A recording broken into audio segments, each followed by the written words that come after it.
أن أذكر أو أن أبحث عن بعض أقوال الصحابة المباشرة في هذا.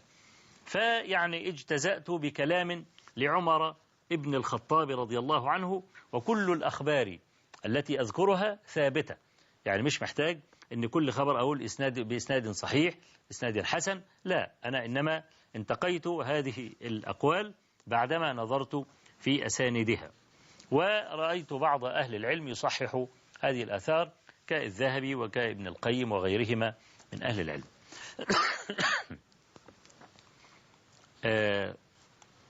فعن قيس بن أبي حازم قال لما قدم عمر رضي الله عنه الشام استقبله الناس وكان عمر يركب بعيرا، فقالوا له يا أمير المؤمنين لو ركبت برذونا، يعني فرس مطهم، لأن انت عارف برضو الفرس المطهم ده يساوي النهاردة السيارات الفارهة. لما يكون واحد رايح يعمل صفقة أعمال أو الكلام ده بيركب السيارة الفارهة، لو عنده أكثر من سيارة يركب أفخم سيارة. ليه؟ لأن السيارة بتدي برضو نوع من الانطباع لملك راكبها، وبرضو الخيل البرزون اللي زي ده المطهم ده برضو بيبقى فيه نوع من العجرفة والكبر، فبرضو هيدي نوع من الأبهة لراكبه. فعمر بن الخطاب يركب بعيرا وهو داخل الشام، فقالوا له يعني يستقبلك وجوه الناس الأكابر والأفاضل وأصحاب المناصب والكلام ده، فلو ركبت برذونا. فقال عمر رضي الله عنه ألا أريكم ها هنا، إنما الأمر ها هنا، ورفع إصبعه إلى السماء.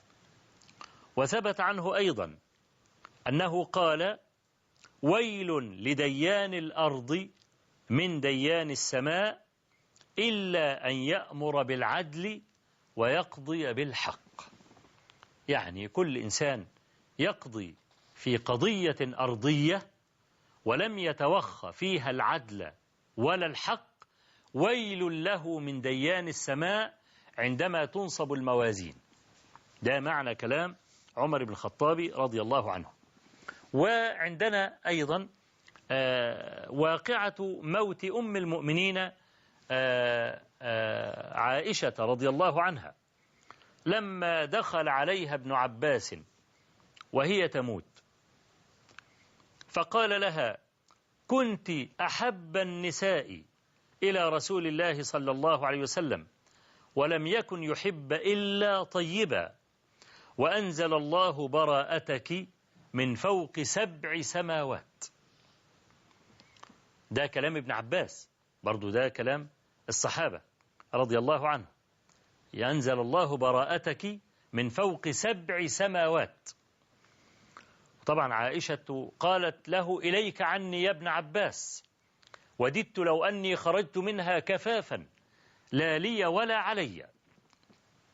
طبعا كلما ذكرت خروجها أيام الجمل كانت تبكي حتى تبل خمارها، وكانت تتمنى أنها لم تخرج، ولكن يعني خروجها كان له سبب قوي، وليس هذا موعد بسط هذا، لكننا إن شاء الله سنتعرض لهذا الكلام، وأنا أتعرض في بعض الحلقات للزيف الذي دخل علينا في التاريخ الذي نقل إلينا زمان الفتن بعد مقتل عثمان رضي الله عنه، وننقي ونعمل علم الحديث في الأسانيد حتى نبرئ ساحة هؤلاء الأطهار. لكن الشاهد يعني قول ابن عباس رضي الله عنهما وأنزل الله براءتك من فوق 7 سماوات. والتابعون كان هذا فاشيا فيهم أيضا، وأذكر منه قول مسروق ابن الأجدع رحمه الله تعالى، كان إذا حدث عن عائشة رضي الله عنها يقول حدثتني عائشة الصديقة بنت الصديق حبيبة رسول الله صلى الله عليه وسلم المبرأة من فوق 7 سماوات. أما أن هذا المعنى كان فاشيا في التابعين فكان كالمثل السائر في التابعين والأئمة المتبوعين. طبعا التابعون على 3 طبقات: كبار التابعين، أواسط التابعين، صغار التابعين، كل هؤلاء يطلق عليهم لفظ التبع.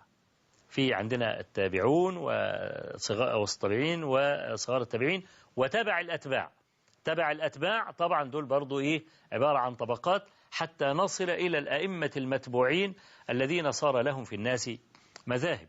وهذا إن شاء الله